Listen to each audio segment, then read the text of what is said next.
ओम शांति। 31/1/21 की अव्यक्त वाणी, revise date 25/10/87। Topic, 4 बातों से न्यारे बनो। आज बाप दादा अपने सर्व कमल आसनधारी श्रेष्ठ बच्चों को देख रहे हैं। कमल आसन ब्राह्मण आत्माओं की श्रेष्ठ स्थिति की निशानी है। आसन स्थित होने का बैठने का साधन है। ब्राह्मण आत्माएं कमल स्थिति में स्थित रहती, इसलिए कमल आसनधारी कहलाती है। जैसे ब्राह्मण सो देवता बनते हो, ऐसे आसनधारी सो सिंहासनधारी बनते हैं। जितना समय बहुत काल व अल्पकाल कमल आसनधारी बनते हैं, उतना ही बहुत काल या अल्पकाल राज्य सिंहासनधारी बनते हैं। कमल आसन विशेष ब्रह्मा बाप समान अति न्यारी और अति प्यारी स्थिति का सिंबल चिन्ह है। आप ब्राह्मण बच्चे फॉलो फादर करने वाले हो, इसलिए बाप समान कमल आसनधारी हो। अति न्यारे की निशानी है, वो बाप और सर्व परिवार के अति प्यारे बनेंगे। न्यारापन अर्थात चारों ओर से न्यारा। पहली पॉइंट, अपने देह भान से न्यारा। जैसे साधारण दुनियावी आत्माओं को चलते फिरते हर कर्म करते स्वतः और सदा देह का भान रहता ही है। मेहनत नहीं करते कि मैं देह हूँ, ना चाहते भी सहज स्मृति रहती है ना। ऐसे कमल आसनधारी ब्राह्मण आत्माएं भी इस देह भान से स्वतः ही ऐसे न्यारे रहे, जैसे अज्ञानी आत्म अभिमान से न्यारे है ही आत्माभिमानी। शरीर का भान अपने तरफ आकर्षित ना करे। जैसे ब्रह्मा बाप को देखा चलते फिरते फरिश्ता रूप व देवता रूप स्वतः स्मृति में रहा, ऐसे नेचुरल देह अभिमानी स्थिति सदा रहे।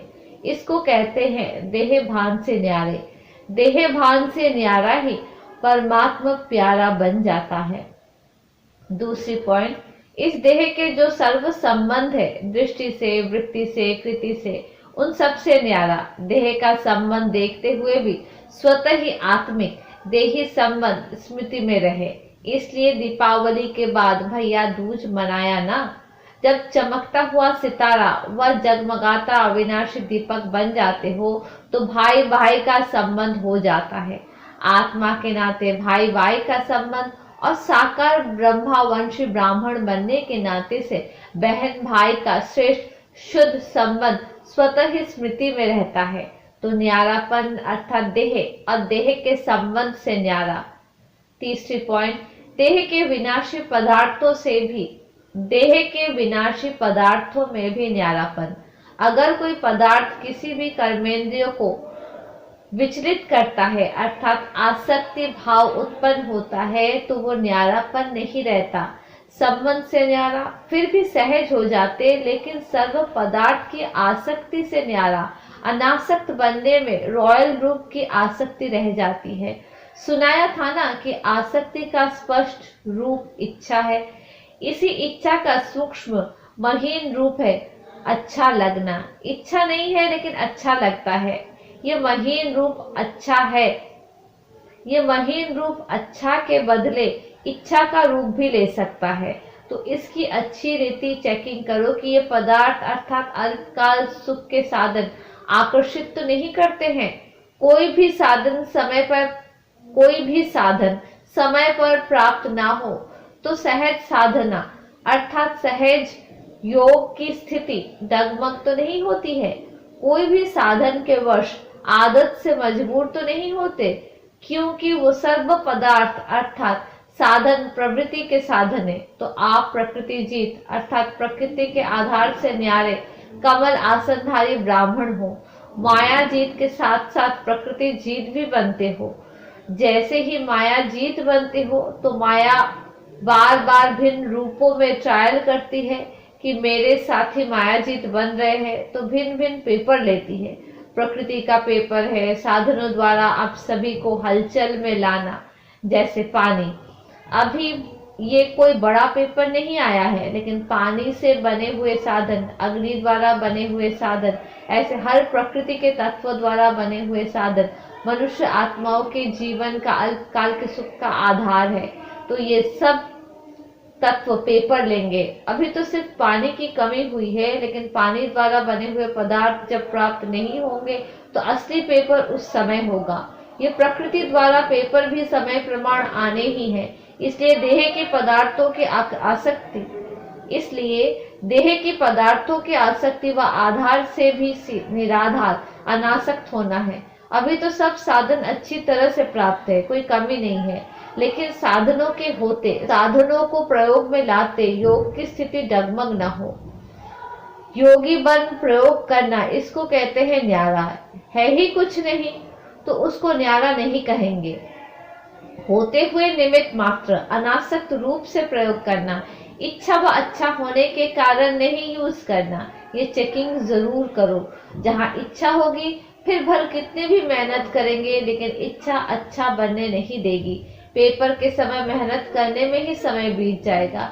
आप साधना में रहने का प्रयत्न करेंगे और साधन अपनी तरफ आकर्षित करेगा। आप साधन में रहने का प्रयत्न करेंगे और साधन अपनी तरफ आकर्षित करेंगे। आप युद्ध कर, मेहनत कर साधनों की आकर्षण को मिटाने का प्रयत्न करते रहेंगे तो युद्ध की कश्मकश में ही पेपर का समय बीत जाएगा। रिजल्ट क्या हुई? प्रयोग करने वाले साधन ने सहज योगी स्थिति से डगमग कर दिया ना। प्रकृति के पेपर तो अभी और रफ्तार से आने वाले हैं, इसलिए पहले से ही पदार्थों के विशेष आधार, खाना पीना, पहनना, चलना, रहना और संपर्क में आना, इन सब की चेकिंग करो कि कोई भी बात महीन रूप में भी विघन रूप तो नहीं बनती। ये अभी से ट्रायल करो। जिस समय पेपर आएगा उस समय ट्रायल नहीं करना, नहीं तो फेल होने की मार्जिन है। योग स्थिति अर्थात प्रयोग करते हुए न्यारी स्थिति। सहज योग की साधना साधनों के ऊपर अर्थात प्रकृति के ऊपर विजयी हो। ऐसा ना हो उसके बिना तो चल सकता, लेकिन इसके बिना रह नहीं सकते, इसलिए डगमग स्थिति हो गई। इसको भी न्यारी जीवन नहीं कहेंगे। ऐसी सिद्धि को प्राप्त करो जो आपके सिद्धि द्वारा अप्राप्ति भी प्राप्ति का अनुभव कराए। जैसे स्थापना के आरंभ में आसक्ति है व नहीं, उसकी ट्रायल के बीच बीच में जानबूझकर प्रोग्राम रखते रहे। जैसे 15 दिन सिर्फ ढोडा और छाछ खिलाई, गेहूं होते भी ये ट्रायल कराई गई। कैसे भी बीमार 15 दिन इसी भोजन पर चले, कोई भी बीमार नहीं हुआ। दमा की तकलीफ वाले भी ठीक हो गए ना। नशा था कि बाप दादा ने प्रोग्राम दिया है।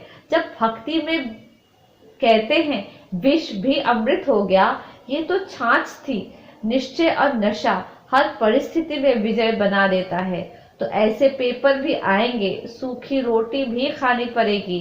अभी तो साधन है, कहेंगे दांत नहीं चलते, हजम नहीं होता, लेकिन उस समय क्या करेंगे? जब निश्चय, नशा, योग की सिद्धि की शक्ति होती है तो सूखी रोटी भी नरम रोटी का काम करेगी, परेशान नहीं करेगी। आप सिद्धि स्वरूप की शान में हो तो कोई भी परेशान नहीं कर सकता है। जब हठ योगियों के आगे शेर बिल्ली बन जाता है, सांप खिलौना बन जाता है, तो आप सहज राजयोगी सिद्धि स्वरूप आत्माओं के लिए ये सब कोई बड़ी बात नहीं है। तो आराम से यूज करो, लेकिन समय पर धोखा ना दे, ये चेक करो। परिस्थिति स्थिति को नीचे ना ले आए। देह के संबंध से न्यारा होना सहज है, लेकिन देह के पदार्थों से न्यारा होना, इसमें बहुत अच्छा अटेंशन, ध्यान चाहिए। चौथी पॉइंट, पुराने स्वभाव संस्कार से न्यारा बनना है। पुरानी देह के स्वभाव और संस्कार भी बहुत कड़े हैं। मायाजित बनने में ये भी कड़ा विघन रूप बनते हैं। कई बार बाप दादा देखते हैं पुराना स्वभाव संस्कार रूपी सांप खत्म भी हो जाता, लेकिन लकीर रह जाती तो समय आने पर बार बार धोखा दे देती है। ये कड़े स्वभाव व संस्कार कई बार इतना माया के वशीभूत बना देते हैं जो रॉन्ग को रॉन्ग समझते ही नहीं। महसूस शक्ति समाप्त हो जाती है। इससे न्यारा होना, इसकी भी चेकिंग अच्छी तरह चाहिए।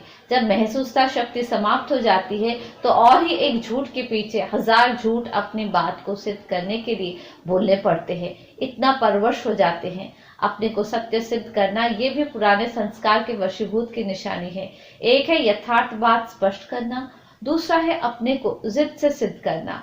तो जिद से सिद्ध करने वाले कभी सिद्धि स्वरूप नहीं बन सकते। ये भी चेक करो कि कोई भी पुराना स्वभाव, संस्कार अंश मात्र भी छिपे हुए रूप में रहा हुआ तो नहीं है। समझा? इन चारों ही बातों से न्यारा जो है उसको कहेंगे बाप का प्यारा, परिवार का प्यारा। ऐसे कमल आसनधारी बने हो, इसी को ही कहेंगे फॉलो फादर। ब्रह्मा बाप भी कमल आसनधारी बने तब नंबर 1 बाप के प्यारे बने, ब्राह्मणों के प्यारे बने, चाहे व्यक्त रूप में चाहे अभी अव्यक्त रूप में। अभी भी हर एक ब्राह्मण के दिल से क्या निकलता है? हमारा ब्रह्मा बाबा। ये नहीं अनुभव करते कि हमने तो साकार में देखा नहीं, लेकिन नैनों से नहीं देखा, दिल से देखा, बुद्धि के दिव्य नेत्र द्वारा देखा, अनुभव किया। इसलिए हर ब्राह्मण दिल से कहता मेरा ब्रह्मा बाबा। ये प्यारेपन की निशानी है। चारों ओर के न्यारेपन ने विश्व का प्यारा बना दिया। तो ऐसे ही चारों ओर के न्यारे और सर्व के प्यारे बनो। समझा? गुजरात समीप रहता है तो फॉलो करने में भी समीप है। स्थान और स्थिति दोनों में समीप बनना यही विशेषता है। बाप दादा तो सदा बच्चों को देख हर्षित होते हैं। अच्छा, चारों ओर के कमल आसनधारी न्यारे और बाप के प्यारे बच्चों को, सदा माया जीत, प्रकृति जीत विशेष आत्माओं को, सदा फॉलो फादर करने वाले वफादार बच्चों को बाप दादा का स्नेह संपन्न याद प्यार और नमस्ते। मधुबन में आए हुए सेवाधारी भाई बहनों से अव्यक्त बाप दादा की मुलाकात। जितना समय मधुबन में सेवा की उतना समय निरंतर योग का अनुभव किया। योग टूटा तो नहीं। मधुबन में सेवाधारी बनना अर्थात निरंतर योगी, सहज योगी के अनुभवी बनना। ये थोड़े समय का अनुभव भी सदा याद रहेगा ना। जब भी कोई परिस्थिति आए तो मन से मधुबन में पहुंच जाना। तो मधुबन निवासी बनने से परिस्थिति व समस्या खत्म हो जाएगी और आप सहज योगी बन जाएंगे। सदैव अपने इस अनुभव को साथ रखना। तो अनुभव याद करने से शक्ति आ जाएगी। सेवा का मेवा अविनाशी है। अच्छा, ये चांस मिलना भी कम नहीं है, बहुत बड़ा चांस मिला है।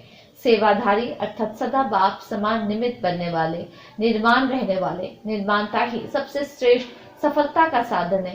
कोई भी सेवा में सफलता का साधन नम्रता भाव है, निमित्त भाव है। तो इन्हीं विशेषताओं से सेवा की। ऐसी सेवा में सदा सफलता भी है और सदा मौज है। संगम युग की मौज बनाई, इसलिए सेवा सेवा नहीं लगी। जैसे कोई मल युद्ध करते हैं तो अपनी मौज से खेल समझकर करते हैं, उसमें थकावट व दर्द नहीं होता है, क्योंकि मनोरंजन समझकर करते हैं, मौज बनाने के लिए करते हैं। ऐसे ही अगर सच्चे सेवाधारी की विशेषता से सेवा करते हो तो कभी थकावट नहीं हो सकती। समझा? सदा ऐसे ही लगेगा जैसा सेवा नहीं लेकिन खेल कर रहे हैं। तो कोई भी सेवा मिले, इन दो विशेषताओं से सफलता को पाते रहना, इससे सदा सफलता स्वरूप बन जाएंगे। अच्छा, दूसरी पॉइंट, सच्ची तपस्या सदा के लिए सच्चा सोना बना देती है, जिसमें जरा भी मिक्स मिलावट नहीं। तपस्या सदा हरेक को ऐसा योग्य बनाती है जो प्रवृत्ति में भी सफल और प्राप्त करने में भी सफल। ऐसे तपस्वी बने हो। तपस्या करने वालों को राजयोगी कहते हैं। तो आप सभी राजयोगी हो। कभी किसी भी परिस्थिति से विचलित होने वाले तो नहीं। तो सदा अपने को इसी रीति से चेक करो और चेक करने के बाद चेंज करो। सिर्फ चेक करने से भी दिल शिकस्त हो जाएंगे। सोचेंगे कि हमारे में ये भी कमी है, ये भी है, पता नहीं ठीक होगा या नहीं। तो चेक भी करो और चेक के साथ चेंज भी करो। समझो, कमजोर बन गए, समय चला गया, लेकिन समय प्रमाण कर्तव्य करने वालों की सदा विजयी होती है। तो सभी सदा विजयी श्रेष्ठ आत्माएं हो। सभी श्रेष्ठ हो या नंबरवार। अगर नंबर पूछे कि किस नंबर वाले हो तो सब नंबरवार कहेंगे, लेकिन वो नंबर कितने होंगे, एक या अनेक। फर्स्ट नंबर तो सब नहीं बनेंगे, लेकिन फर्स्ट डिवीजन में तो आ सकते हैं। फर्स्ट नंबर एक होगा, लेकिन फर्स्ट डिवीजन में तो बहुत आएंगे, इसलिए फर्स्ट नंबर बन सकते हो।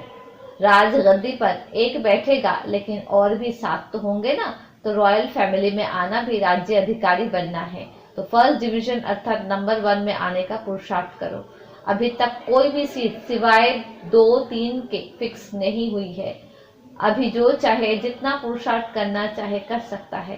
बाप दादा ने सुनाया था कि अभी लेट हुई है, लेकिन टू लेट नहीं हुई है। इसलिए सभी को आगे बढ़ने का चांस है, विन कर 1 में आने का चांस है। तो सदैव उमंग उत्साह रहे। ऐसे नहीं चलो कोई भी नंबर 1 बने, मैं नंबर 2 ही सही। इसको कहते हैं कमजोर पुरुषार्थ। आप सभी तो तीव्र पुरुषार्थी हो ना।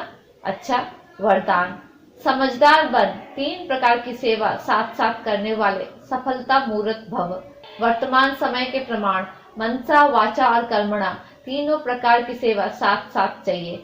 वाणी और कर्म के साथ मनसा शुभ संकल्प व श्रेष्ठ वृत्ति द्वारा सेवा करते रहो तो फल फलीभूत हो जाएगा, क्योंकि वाणी में शक्ति तब आती है जब मनसा शक्तिशाली हो, नहीं तो बोलने वाले पंडित समान हो जाते हैं, क्योंकि तोते मुआफिक पढ़कर रिपीट करते हैं।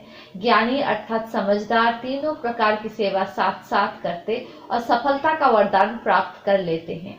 स्लोगन: अपने बोल, कर्म और दृष्टि से शांति, शक्ति व खुशी का अनुभव कराना ही महान आत्माओं की महानता है। अच्छा, ओम शांति।